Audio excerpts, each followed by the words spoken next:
Hasta la crisis derivada de la pandemia de COVID-19 pensábamos que nuestro país tenía el mejor sistema sanitario del mundo. El SARS-CoV-2 ha zarandeado las estructuras sanitarias y científicas en nuestro país. En la carrera científica internacional por descubrir la vacuna, España no ha estado en las primeras posiciones. ¿Por qué no ha podido competir España en esta carrera científica? En el Instituto de Salud Carlos III, bajo la sombra de las Cuatro Torres, hemos quedado para pasear con el doctor Pepe Alcamí. Pepe es una de las personas que más sabe de virus en nuestro país, porque desde hace décadas los vigila desde los laboratorios del Centro Nacional de Microbiología. Hola, Pepe. Débora, ¿qué tal? Bienvenida al Instituto Carlos III. Qué entorno, ¿eh? Es un privilegio, la verdad es que ya sabes que este era el antiguo Hospital del Rey con sus pabellones, el de tuberculosis, el de meningitis, y se ha mantenido esa estructura, ¿no?, reformada, y la verdad es que es un sitio muy bonito, unos árboles preciosos, un poco tocados también por Filomena.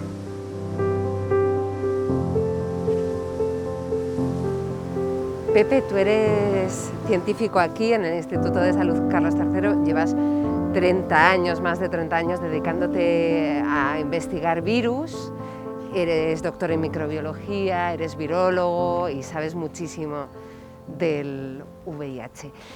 ¿Por qué en el VIH el avance del conocimiento científico ha sido tan lento? 40 años después todavía no tenemos una vacuna y, sin embargo, en el coronavirus ha sido tan rápido. Un año después ya hay un montón de vacunas.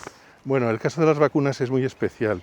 Ten en cuenta que en la infección por coronavirus el 90% de las personas la pasan casi sin síntomas o pocos síntomas. Eso es porque el sistema inmune logra defenderse frente al coronavirus. En el caso del SIDA, si te infectas, tu sistema inmune no te protege, no te defiende. Es decir, que las vacunas frente a coronavirus copian al sistema inmune, que es lo que hace toda vacuna. En cambio, frente al VIH, no tenemos dónde copiar, porque lo que hace nuestro sistema inmune es ineficaz. Entonces tenemos que encontrar un modelo diferente y es muy difícil enseñar al sistema inmune a hacer algo que normalmente no hace, ¿no? Entonces, en el caso de las vacunas, pues ese es un poco el problema, ¿no? En el coronavirus también hemos asistido a la colaboración entre los estados, la industria farmacéutica, ¿no? Todos como luchando codo con codo, intentando conseguir estas vacunas. ¿Tú crees que con un esfuerzo similar podríamos conseguir en un plazo razonable una vacuna para el SIDA, para el VIH? En el caso del VIH ese esfuerzo existió y sigue existiendo.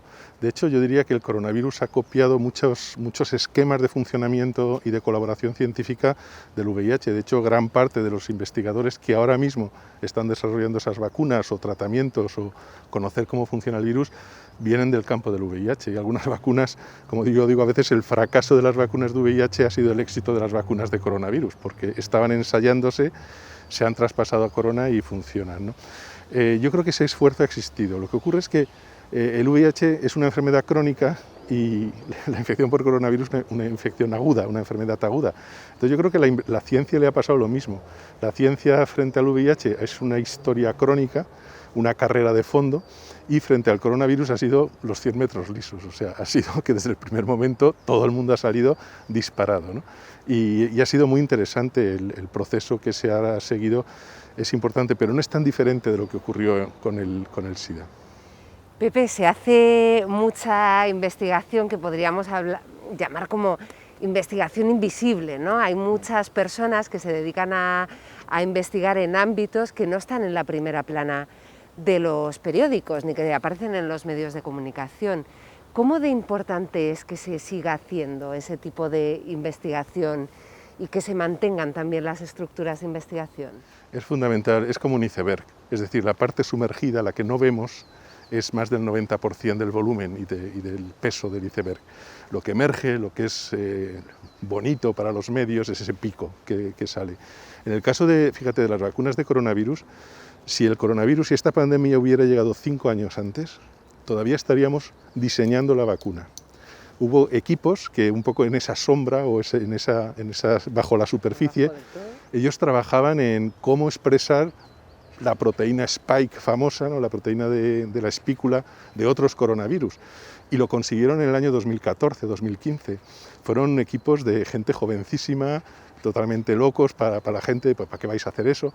Y si no fuera por ellos, si no fuera tampoco también por la gente de BioNTech, de la compañía esta biotecnológica alemana, que es la que ha diseñado la vacuna de Pfizer, si no fuera por todo lo que hicieron para hacer vacunas de RNA, cuando nadie creía en ellas, estaríamos todavía buscando el diseño. Y sin embargo, al haber caído justo cuando esos descubrimientos así bajo la superficie ya estaban hechos, ha podido ser tan rápida, ¿no? la generación de la vacuna. Es decir, hay un esfuerzo, la ciencia es una carrera de fondo y es algo que no se puede improvisar. Y esto en nuestro país lo estamos viviendo. Es decir, el haber desmantelado la ciencia en España durante tantos años hace que ahora nuestra reacción no basta ser listo, hace falta tener medios, infraestructuras. Y eso es un poco lo que estamos viviendo también, ¿no?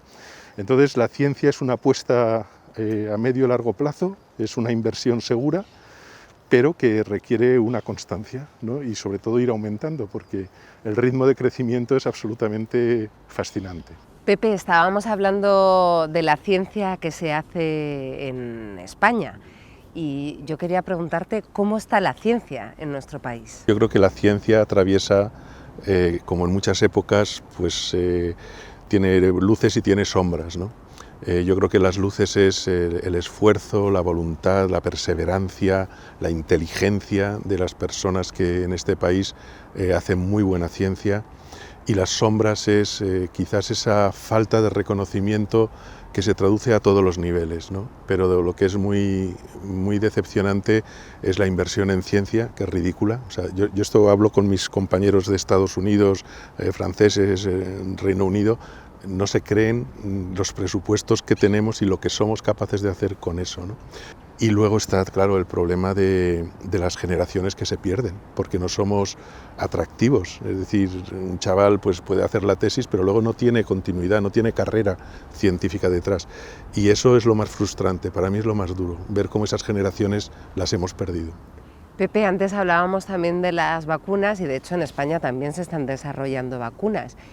¿Compiten realmente con el resto de alternativas internacionales esas vacunas?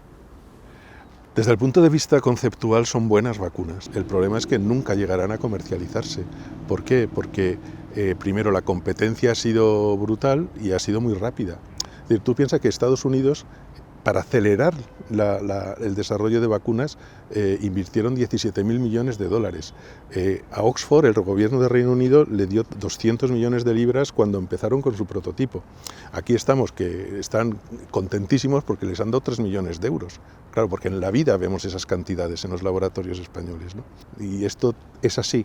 Todos los demás mensajes, lo de la vacuna española, etcétera, a mí me parecen mensajes políticos, mediáticos, que son de nuevo una pantalla, ¿no? Para esconder el que esos laboratorios, que ahora se ensalzan tanto, estaban destinados a desaparecer, porque una vez que sus líderes se van sin nadie que les reemplace, desaparecen, como han desaparecido muchos laboratorios de primera línea en este país, ¿no? Y eso es lo más frustrante, ¿no? Al final de mi carrera, realmente lo más frustrante es que yo siento que no dejo un país en ciencia al nivel que merecería este país y sus ciudadanos, ¿no?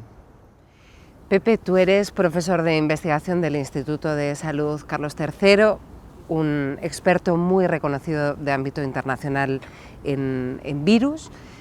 Hay muchas decisiones que se han tomado en esta emergencia sanitaria del coronavirus que afectan a nuestra salud. ¿Os han tenido en cuenta a vosotros como científicos a la hora de tomar estas decisiones? Mira, Débora, yo respeto mucho a lo que han tenido que pasar las autoridades sanitarias y políticas, porque se han enfrentado a una situación que ha desbordado a muchos países, no a todos, cuidado, no a todos, pero a una gran mayoría de países. Yo tengo mucho respeto por esas decisiones tan difíciles, lo que supone confinar a un país, lo que supone parar la economía. Es decir, yo creo que hay que respetarlo mucho. Dicho esto, yo siempre digo que hay dos legitimidades, ¿verdad? Hay una legitimidad política, que es la de los representantes que nosotros hemos elegido para que dirijan el país. Y hay una legitimidad de la ciencia, que es la que conoce la que intenta conocer, la que sabe lo que no sabe, lo que no conoce. Y esas dos legitimidades deben dialogar, ¿no? Yo tampoco estoy de acuerdo en que haya un gobierno de sabios, de científicos sabios, porque yo puedo dar mi opinión sobre el virus, sobre el coronavirus, pero al final las decisiones que hay que tomar tienen otras derivadas, tienen otras fuerzas, otros vectores económicos, sociales. Entonces, pero nosotros deberíamos ser más escuchados, ¿no? Respondiendo a tu pregunta, no ha sido el esquema alemán, no ha sido el esquema británico, en el que esas dos legitimidades conviven, se escuchan mutuamente y los que tienen que decidir lo hacen con la base de aquellos expertos que han dicho lo que piensan, ¿no?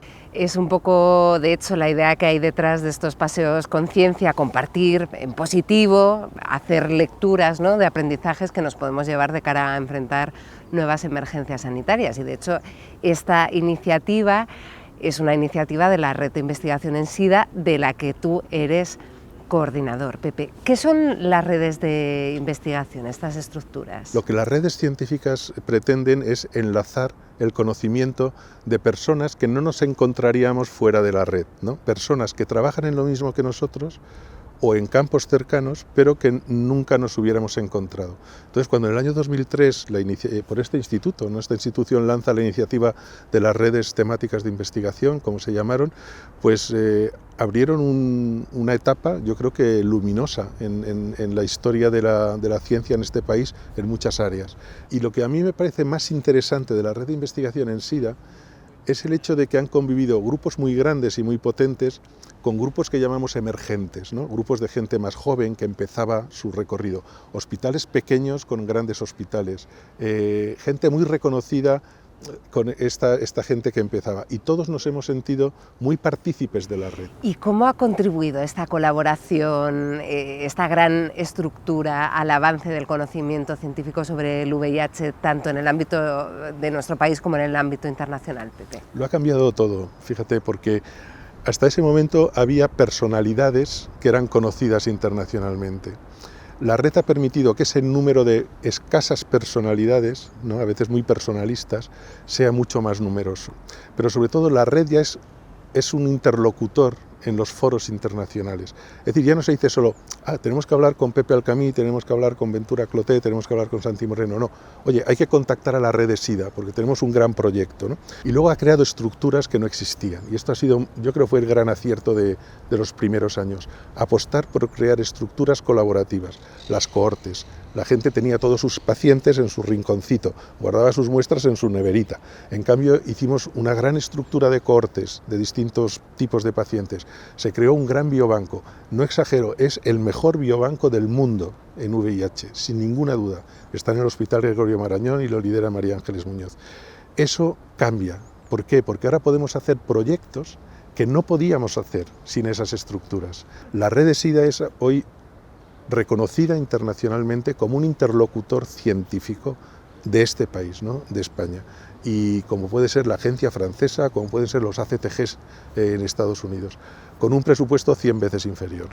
Pepe, ¿y tendría sentido una estructura similar a la de las redes, por ejemplo, para dar respuesta a virus emergentes como este del coronavirus? Esta pandemia nos ha mostrado nuestras fragilidades como sociedad y como país. Una fragilidad ha sido la fragilidad de la estructura de la ciencia, pero una ha sido clamorosa, ha sido la fragilidad de las estructuras de salud pública, no tanto a nivel autonómico como central. Es decir, la salud pública en este siglo no puede ser una hoja de Excel de recogida de datos. En la salud pública tiene que tener biólogos evolutivos, tiene que tener virólogos, matemáticos, expertos en manejo de Big Data. Nos ha mostrado nuestras fragilidades. Construir ese centro de salud pública a nivel nacional, construir un gran centro de investigación en enfermedades infecciosas bien dotado económicamente, no lo que se propone ahora mismo, yo creo que sería un paso muy, muy importante, ¿no? Y luego las infecciones son globales y entonces en ese contexto de la lucha contra las enfermedades infecciosas, de lucha por la salud pública frente a las enfermedades transmisibles, la conexión con los países africanos, con los países asiáticos, con los países iberoamericanos sería muy importante. Esa red tiene que ser una red a nivel de salud global, eso que se llama la Global Health y que ha fracasado estrepitosamente. Esta pandemia del coronavirus lo que ha demostrado es que un exceso de información no es sinónimo de estar bien informados. ¿Cómo crees tú que ha sido la estrategia de comunicación por parte de las autoridades de nuestro país? A ver, yo creo que en algunos aspectos ha sido buena, ¿no? Y yo creo que hay que agradecer a las personas que de una manera, yo creo que excesiva, se han expuesto, ¿no? Y hablo de Fernando Simón, ¿no? Ha habido yo diría dos problemas. Uno, que no ha habido como un gabinete que hagan compartido esa comunicación.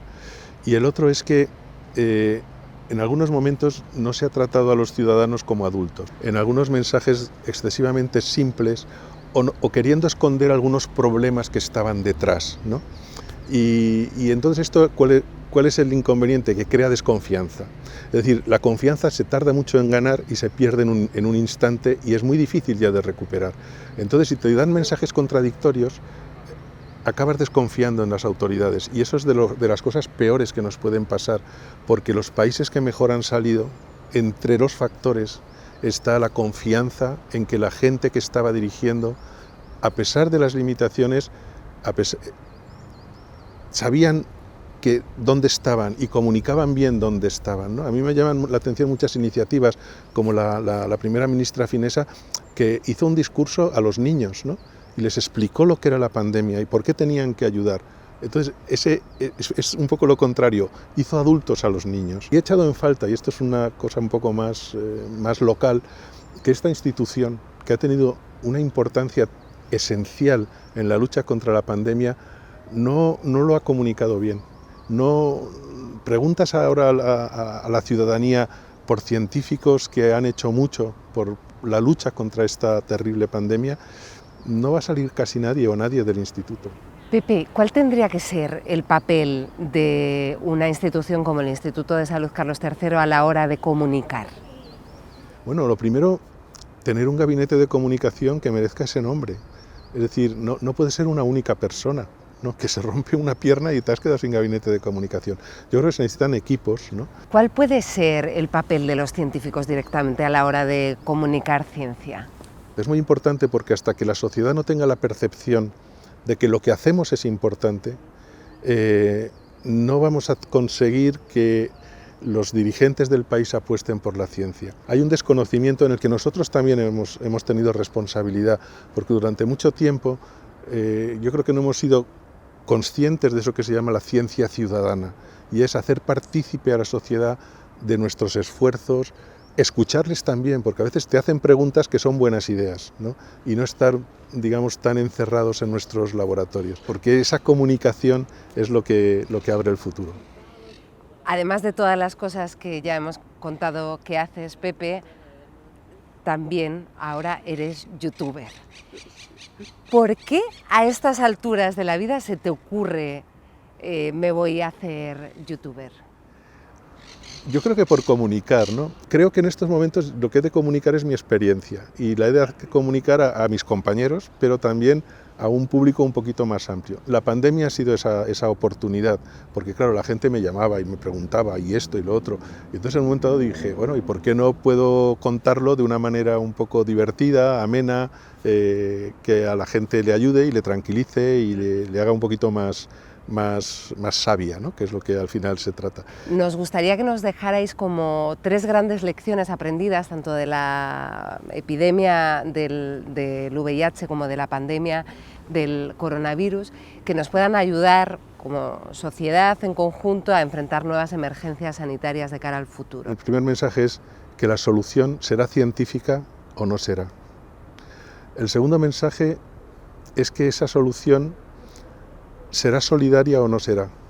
Es decir, la enfermedad afecta a todo el mundo por igual, pero es distinto vivirla si no tienes recursos que si tienes recursos, a todos los niveles, ¿no? Y el último, en ese sentido, es que la solución o es global o no será una falsa solución. Hoy lo vemos con las vacunas frente a coronavirus, ¿no? ¿Por qué tienen que llegar 1 o 2 años más tarde a otros países? Pero es que con el SIDA todavía hay en África la mitad de la población, en el África subsahariana, que no tiene el tratamiento que necesita. Y entonces no hemos solucionado el problema hasta que no sea una solución global. Ciencia, solidaridad y un contexto global en la solución. Pues muchas gracias, Pepe, por tu tiempo, por tu participación en estos Paseos con Ciencia, y ojalá que podamos volver a encontrarnos muy pronto hablando de ciencia. Muchas gracias a vosotros, Débora.